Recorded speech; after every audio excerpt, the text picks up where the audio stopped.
आप देख रहे हैं हमारा विशेष कार्यक्रम शख्सियत। और आज की हमारे साथ जो शख्सियत होंगी उनका नाम महेंद्र हिंदू। महेंद्र हिंदू से हमने खास मुलाकात की। हमारी कोशिश है समाज और क्षेत्र के उभरते हुए चेहरों से आपको रूबरू कराएं। राजनीति से लेकर निजी जीवन तक पर खास चर्चा महेंद्र हिंदू के साथ जब हमने की तो तमाम सच्चाइयां हमारे सामने थीं।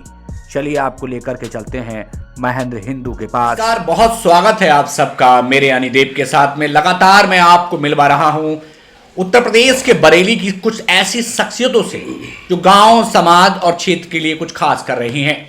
जब हम जवानी की बात करते हैं तो नौजवान बहुत सारे नजर आते हैं जो सत्ता और सियासत और राजनीति गलियारों में अपनी पहचान बनाने की जद्दोजहद करते हैं।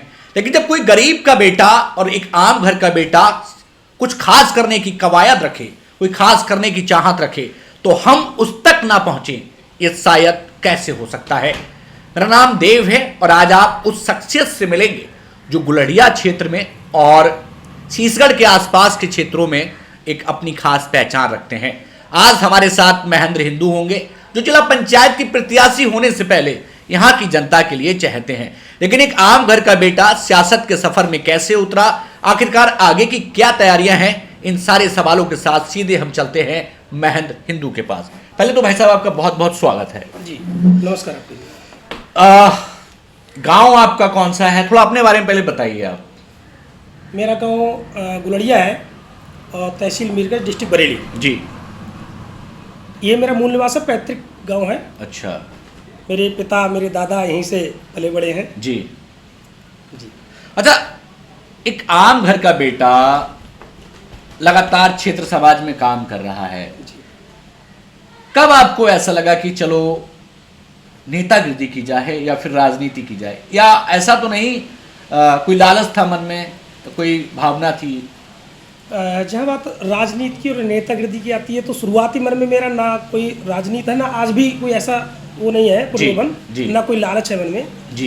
लेकिन मुझे कहीं ना कहीं लगता था कि समाज में ऐसे लोगों का होना बहुत जरूरी है जी, कि जो गरीब जो व्यक्ति है जी, जो शोषित वंचित है जी, उसके साथ हम खड़े होकर जी, उसके कदम के साथ कदम मिलाकर चलें तो वो उस जगह तक पहुंचे जहां उसे सारी सुविधाएं उपलब्ध हों।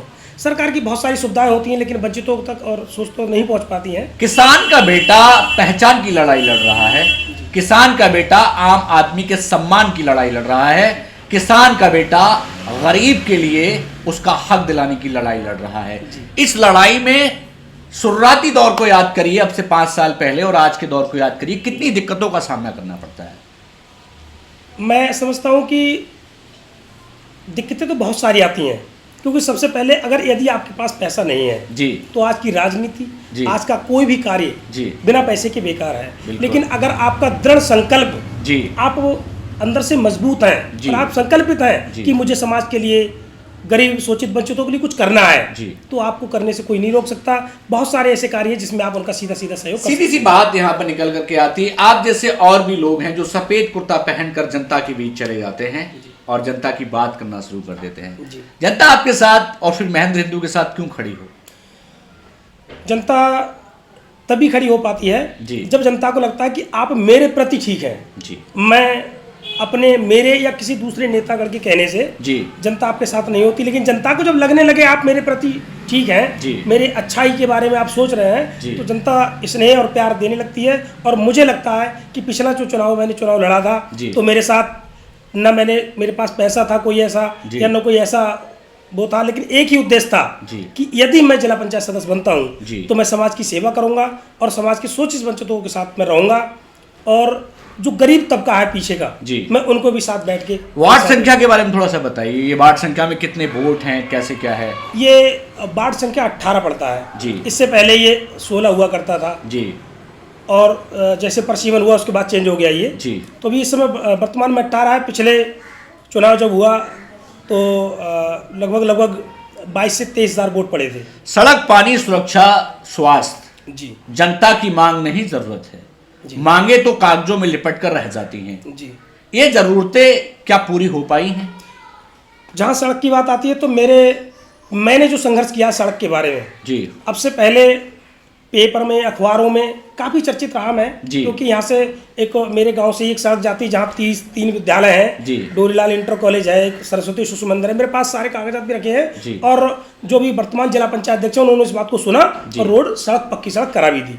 शिक्षा की हम बात करते हैं, किसी ने कहा है चिराग शिक्षा का जलेगा तो केवल एक घर नहीं पूरी दुनिया रोशन होगी। महेंद्र हिंदू ने अभी तक शिक्षा के लिए क्या किया? शिक्षा के बारे में मेरे पिता ने मुझे जिस विद्यालय से शिक्षा दिलाई वो सरस्वती शिशु मंदिर लखा, यहाँ पड़ोस का एक गांव है, वहाँ मैंने पढ़ाई की। और उसी विद्यालय में वहाँ की जो समिति, एक समिति का गठन है, समिति का विद्यालय है राष्ट्रीय स्वयंसेवक संघ का, तो वहाँ की समिति ने मुझे, जब पुरानी समिति खत्म हुई तो उसी समिति के द्वारा मुझे वहाँ का प्रबंधक चुना गया। अभी मैं सरस्वती शिशु मंदिर का प्रबंधक हूँ, और अपने समय में मैंने वहाँ पर एक कमरे का निर्माण करा रहा हूँ जो समाज के चंदे से हो रहा है, और वहाँ भी मिट्टी पटान वगैरह, और बच्चों को जो बेहतर हो सके उनके लिए मैं बहुत बेहतर करने में लगा हूँ। जनता में बहुत सारे ऐसे लोग हैं जो समाज सेवा का दावा करते हैं जी। अगर हम आपसे पूछे तो आप क्या खास कर रहे हैं जनता के लिए? मतलब फिर से हटकर आप हमें बताइए कि हम या फिर जनता आपके बारे में क्यों सोचें? जनता क्या सोचती है मैं इस पर निर्भर नहीं करता, लेकिन मैं इस पर निर्भर करता हूं कि मैं जो कर रहा हूं जनता के लिए वो बेहतर करना चाहता हूं। कि मैं, हमारे समाज में एक तुष्टीकरण की भावनाएं हैं कि ये बड़ा है या यहाँ बैठेगा, ये छोटा है ये बैठेगा। मेरे मन में बड़ा और छोटा नहीं है, वो किसी धर्म का हो, किसी जाति का हो, सर्वधर्म समान है मेरे लिए, सभी वो है। तो इसीलिए नाम के आगे महेंद्र हिंदू लगा हुआ। मैं हिंदू हूँ, मुझे अपने हिंदू होने पर गर्व है। मेरे धर्म का जो सम्मान करता है मैं उतना ही उसके धर्म का भी सम्मान करता हूँ। चलिए, सम्मान की बात हो गई, पहचान की बात हो गई, गांव के खेत और किसान की बात हो गई।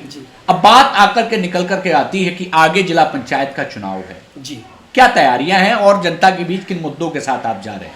मैं जनता के साथ जो मेरे विशेष मुद्दे हैं जी, सबसे पहले तो मैं बताना चाहूँगा कि जिस गांव में जिन लोगों से मैं मिलता हूँ जी, मुझे कोई लगता है कि वास्तविक इनको इस चीज़ की आवश्यकता है जी, तो मैं उनके लिए साथ खड़ा रहता हूँ जी।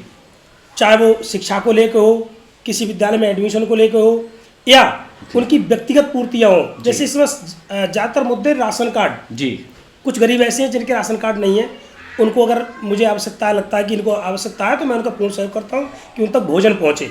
देखिए, बहुत अहम सवाल बनता है यहाँ पे। मैं खुद स्वयं मैं आपको बताना चाहता हूँ, मेरा मकसद सिर्फ नेताओं तक पहुँचकर, जनप्रतिनिधियों तक पहुँचकर उनकी बात सुनना नहीं, बल्कि उनसे लोगों के लिए एक मुहिम मैंने शुरू की है, दहेज कैसे समाप्त करें और नशा कैसे रोकें। महेंद्र हिंदू ने इन दोनों चीज़ों के लिए क्या किया अभी तक? नशा के लिए इस समय समाज में व्याप्त तो बहुत प्रकार के नशे हैं जी, लेकिन मुख्य रूप से शराब का नशा जी। पिछले लगभग 3 बार जी शराब के लिए मैं एक गांव पड़ता है या पद्मी जी, उसमें रैली के रूप में एक प्रदर्शन भी कर चुका हूं जी। और उस प्रदर्शन ये एक अंतर आया था जी, यहाँ आसपास के 2-3 गांव में कच्ची दारू बिकती थी। अच्छा। आज वो दारू बिकनी बंद हो गई है, वहाँ समाज में कुछ अंतर आया है, क्योंकि जब कच्ची बदलाव है। दहेज को हम कैसे रोकेंगे, क्योंकि दहेज समस्या नहीं महा समस्या है जी। किस तरीके से आपने अभी तक क्या किया? दहेज के बारे में मैं कहना चाहूंगा कि कहना नहीं, करना पड़ेगा। देखिए, ज्यादातर लोग कह ही देते हैं जी, और यहाँ करने की जरूरत है जी। क्या कर रहे हैं आप अभी तक? दहेज के बारे में अगर मुझसे पूछा जाए तो सबसे पहले मैं अपने आप से शुरुआत करूंगा जी। मेरे परिवार में जो शादियां हुई हैं जी, अभी छोटे भाई की हुई, मुझसे पहले जी, मेरे बड़े भाई की हुई, मेरी भी हुई जी। मेरे तीनों घरों में दहेज के रूप में कोई शादी नहीं हुई है, नॉर्मल शादी हुई है, सामान्य शादियां हुई हैं। मैंने किसी का ना, मेरे पिता ने कोई दहेज का बात रखी ना मैंने। तो ऐसे ही सभी को होना चाहिए कि बेटी के लिए दहेज के लिए नहीं, बेटी अच्छी हो, बेटी संस्कारी हो, बेटा संस्कारी हो, बस उनके मैच मिलते हो। देखिए, हमारा मकसद सिर्फ आपके बीच में अपनी बात रखना नहीं, जनता के बीच एक सकारात्मक मैसेज भी देना है। दहेज, नशा और समाज में फैली बुराइयों को भी खत्म करना है। जाते जाते एक सवाल बनता है, आप वोट तो मांगेंगे जी, जाते जाते उस जनता को, अपनी वार्ड की जनता को क्या कहना चाहेंगे, खासकर नौजवानों के लिए?